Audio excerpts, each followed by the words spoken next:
Sa mga ganyan po sir, yan po ay 620 watts, 630 watts po yung available natin ng mga panels. Okay. Yan po, kadalasan po mga nagagamit ko. Ito, ano yung kaya niyang appliances? Ganito po sir na 4.2 na inverter po, ang nilalagay po namin dito na panel po is Yan. 6 na piraso. Ano na? Ito na yung pinakailaw niya, no? Yes sir, kasama na po yung panel dyan. Magkano yung presyo ng ganito niyo? Sa ganyan naman po sir, meron po tayo 800 po.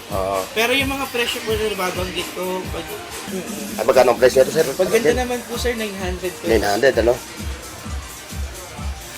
Mga ganito, no? Yan.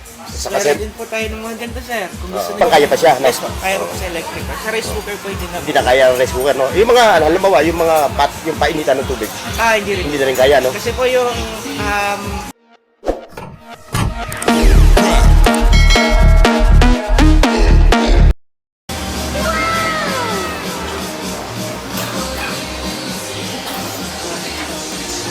Okay mga boss, so andito tayo ngayon sa pwesto ng pilihan ng mga solar lights at siyempre yung mga solar panel. Dito sa ito may editing. At siyempre sa mahal ng kuryente ngayon, ito na yung pinaka-alternatibo na magagamit natin na kuryente. At siyempre sasamahan tayo ni Sir. Sir Al po. Yan. I-detalye ni Sir yung kanilang mga solar lights at siyempre yung mga solar panel, ano? Yes sir. Ayan. Sir, dito tayo magsisimula. Ayan, sa ganyang, sir, sa ganyang setup, yung setup na ganyan. Sa mga ganyan po sir, yan po ay 620 watts, 630 watts po yung available natin ng mga panels. Okay. Yan po, kadalasan po mga nagagamit ko yung mga inverter po na 3.2, 4.2, 6.2, hanggang sa pinakamalalaki na inverters po. Sa ngayon po, available natin, ito po yung mga available na panels. Meron din po tayo dito ng mga floodlights. Yung mga floodlights po namin dito sir is alloy type po siya. Tumatagal po siya ng 14 to 16 hours. Yung naman po. Ano? Yes po. Meron din naman po tayo isang klase pa po na na floodlight. Yun naman po, tumatagal lang po yun sir ng 4 to 6 hours. Yun naman po yung plastic type. Alam mo ba, sir, Al po. alam mo, ito, magpapasetup ka ng ganito. Yes po. Magkano aabutin? Pinaka-approximate price mo. Depende po sir dun sa iano niyo po na na inverter po. For example po may yung 24 volts po Ayun. na Yung ganon. 3.2. Halimbawa, 3.2 po na setup sa mga ganitong inverter po. Nagre-range po yun sir ng 120 to 150 buong set na po. Buong set na yun. 100K, okay? Yes po. Kasama na po dun yung 51.2 na 100 AH na battery. Ayun sir, depende sa ano yun? Depende sa laki ng pinaka-solar panel o... Ano po, depende pa rin po yun sir sa paggagamitan ng appliances. Kaya minsan po, tinatanong po namin yung customer kung ano po yung paggagamitan o kaya po kung magkano po yung nagiging bill nila sa isang buwan. Ito, halimbawa, ito sir, itong ganito. Ano yung kaya niyang appliances? Ganito po sir na 4.2 na inverter po, ang nilalagay po namin dito na panel po is 6 na piraso. 6 na piraso? 4 to 6 pieces po. Na ganito? Yes po. Okay. Ayun po, ang pwede niya po paginahin, aircon na po na 1 HP. Tapos pwede pa rin po yung gamitin ng ibang appliances. Yung ganito, no? Pero ito, sir, magkano yung price ito kung ito lang mabibilin? Dahil meron na sila mga ganito. Sa ngayon po sir, medyo mataas po yung mga inverter ngayon kasi in demand po sila. Okay, magkano yung approximate nag-range sa anong price siya? Yung ano po ngayon sir, yung 4.2 kilowatts po na may built-in po na breaker, inabot po siya ngayon sir ng 19.5. 19.5, no? Ito lang yun, ano? Yes po. Siyempre, bukod doon, sir, ito yung mga ganito mo, yung mga floodlight mo. Ito sir, ito yung sinasabi ko po kanina na plastic type po. Ito matagal lang po siya ng 4 to 6 hours. Okay din naman po yung brand na to, pero kumbaga sinasuggest ko po din sa customer kung gusto po nila na magandang klase na pang matagalan talaga. Yung alloy type po na HP SO1. Yung mga ganito, no? Yung ito sir. Ito. Yes po. Tapos kung gusto naman po nila ng mas branded, meron din po tayo yung Yung mga brand. Bosca. Ano ma? Ito, sir. Yan sir, yung floodlight po yun. Floodlight to, no? Ito na yung andito na yung pinaka-ilaw niya, no? Yes sir, kasama na po yung panel dyan. Magkano yung presyo ng ganito niyo? Sa ganyan naman po sir, meron po tayo 800 po. Pero yung mga presyo po na babanggit ko, pag maramihan naman po, may mga discount or ano po.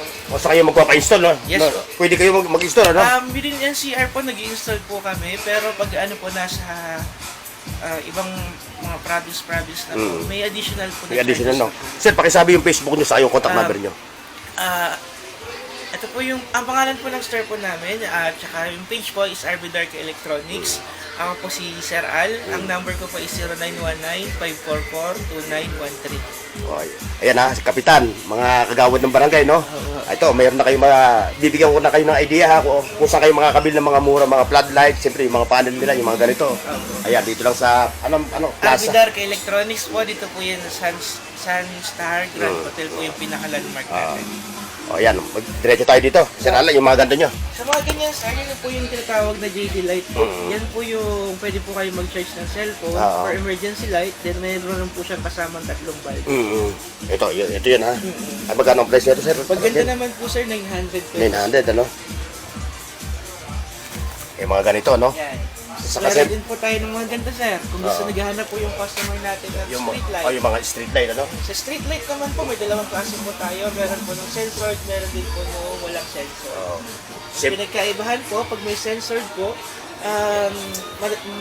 matatrack niyo po kung may tao o wala po dito. Oo. Siyempre, ang target natin ito yung mga nasa probinsya, yung mga hindi pa abot ng kuryente, ano? Opo. Kung may kuryente man saka yung mga may resort, ano? Yes, sir. Ayan. Tapos meron naman po tayo dito yung, ito po yung open na open po na street light. Street light, no? 500 watts po, then 300 watts po available. Sir, ano itong gantong talaki mo? Itong size na to, magkano ang nagre-rate sa 500 watts po sir, 1.9 po yung 1,900, no? Siyempre, bukod to. 300 watts naman po, at ito po kung maliit. Pag maliitan. Ano naman po yan sir, 1.5 na. Ayan, si Kapitan, ha? Mga pang street light, no? Sir, ano ito? Sir, ano ito? Ito sir, panel po to sir. Panel siya, no? Panel po siya ng ganito. Ito po, power station. Power station, no? So, kung i-set up kasama yun, no? Set Kasama up na sila, po no? yun sir. Sa power station naman po ang available na wattage po, 400 watts, 500 watts, tsaka 1,000 watts. Ano, kita nyo. Magkano naman nagre-rate to? Ganyan naman po sir, yung 1,000 watts po natin, 12,000. 12,000. Tapos yung 500 watts naman po, 9,000. Tapos yung 400 watts naman po, nasa 8,000. Package na yun. Yes, Sir, sir. ano, Kasama package na na lahat po yun, yung ano? panel. Oo. So, yung mag-install, Ano po sir, kumbaga ready to use na po. ready to use. Yes, Kasi ano, hindi na kailangan ng installer, ano? Hindi na po. Kahit kayo na po yung mag-use. Oo. Kumbaga po, tinuturo naman po sa customer kung paano po yung connection ng panel.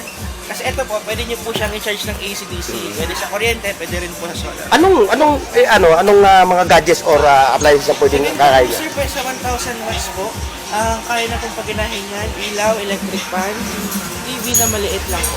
Yung mga LED na, yung mga TV lang. Oo. Pero usually, puro mga pang-charge lang ng mga cellphone, ano? Yes, po, sir. Hindi po siya pwedeng gamitin sa mga heavy appliances.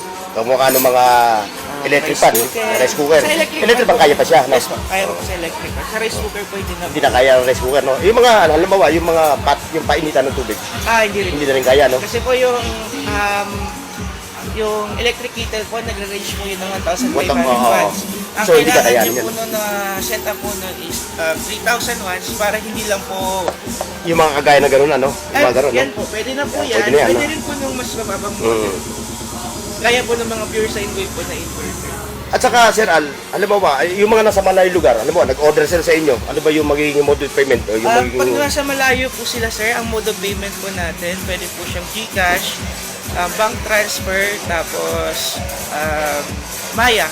Pero po, kung gusto nilang pumunta dito, nag-accept din po kami ng mode of payment ng cash, credit card, Salmon, home credit po. Ay, yung shipping. Sa shipping po sir, halimbawa po, okay na po sa kanila yung item kasi papadala na po namin. Ang shipping po nun, doon na po sa pag-pick up nila ng item sa sa cargo po. Sir, alam mo, yung mga nasa malayo lugar, yung mga nasa Cavite, hindi sila makapunta rito. Wala ba kayong ibang store na, ano? Sa ngayon po, ang available lang store po natin ng mga ganito pong item po. Dito lang po siya. Dito Pero lang po kung siya. halimbawa po na may customer po na nag-message po doon sa page, yun po, may mga inquiries po doon. Ako naman po yung nagre-reply doon. Parang kung sakaling may magwa po yung customer, ini-schedule po namin. Yeah, sa mga katanungan ha, ilalagay na natin yung page ni Sir Al sa description box ng video natin ha. Sa mga interesado ha. Ayan. Ayan, sir, papasalamat tayo, ha? Sige, sir. Okay, yan. Yes, sir, ala, kontakin nyo lang yung kanya number, ha? Okay, mga boss. Kung kailangan nyo yung mga ganitong setup ng mga, ano, ha? Punta nyo lang si Sir Ala. Okay, mga boss. Paki-like, share, at subscribe sa Bornox TV at pindutin ang bell icon para sa higit pang mga video